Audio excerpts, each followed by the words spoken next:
Bonjour, voilà 4 articles du 25 et 26 octobre 2022. Et c'est vraiment une affaire de signaux faibles. Le premier, bon, c'est l'article le plus classique. Hop, je replonge dessus. C'est celui-ci. Vous en avez tous entendu parler.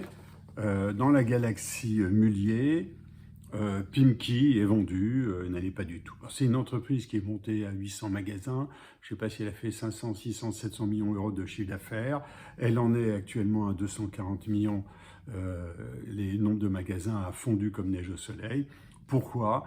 C'est simple, c'est une boîte sympa, c'est une marque sympa, mais être sympa aujourd'hui, ça ne suffit pas.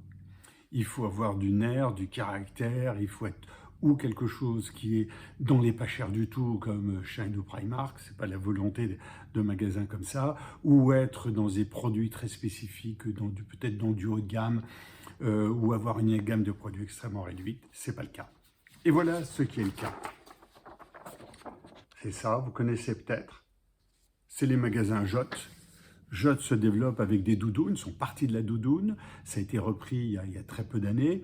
Eux, ils vont bientôt atteindre d'ici 2 ans, pas loin des 450-500 millions d'euros de chiffre d'affaires. Ils se développent sur des petits magasins de 60 mètres carrés, à partir de la doudoune qui fait encore aujourd'hui à peu près le tiers du chiffre d'affaires.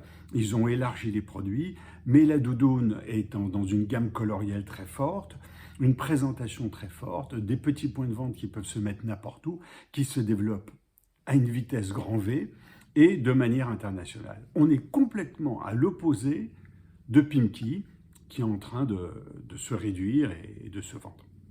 Mais c'est ça qui est intéressant, il n'y a pas dans le textile une recette, il y a plusieurs recettes.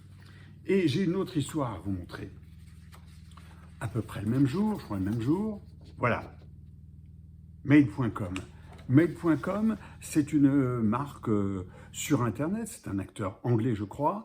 Vous choisissez des produits qu'ils designent directement, ils les font fabriquer en Asie et ils vous les font parvenir au bout d'un certain temps avec une créativité très folle. Sauf que la Chine, ça a bloqué. La politique zéro Covid fait que les produits n'arrivent pas. Il y a des problèmes de délai, etc. Et sont dans une phase actuellement où l'entreprise est en dépôt de bilan. Une entreprise intéressante en dépôt de bilan qui est restée sur le marché asiatique et qui n'a pas voulu se relocaliser. Et alors là, je vous présente autre chose. La compagnie du lit. La compagnie du lit vient d'être, c'est une centaine de magasins, vient d'être rachetée par Finadorm.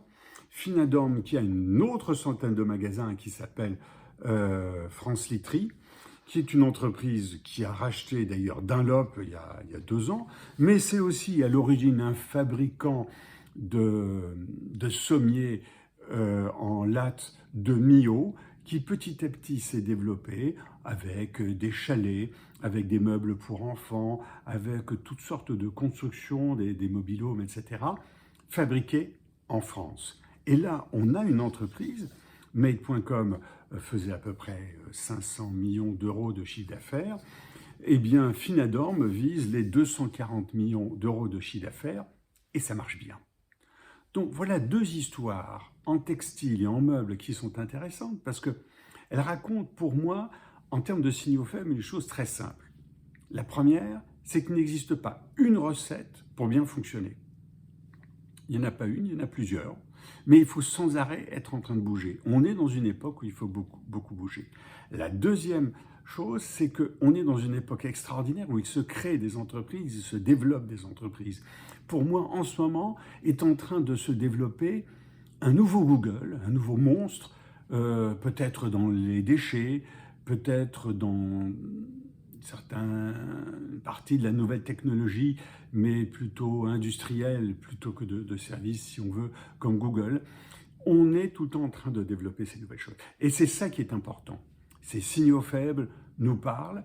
Et ce qui est important aussi dans la méthode des signaux faibles, c'est qu'on sort de la pensée en silo, on ne voit qu'un seul domaine, on essaye de voir des pensées qui se croisent dans des domaines de pensée différents, qui peuvent nous apprendre pour l'un ou par l'autre. Moi, j'espère qu'avec ces 4 article grosso modo du même jour, je vous aurai appris quelque chose sur les signaux faibles et je repars en plongée. À bientôt.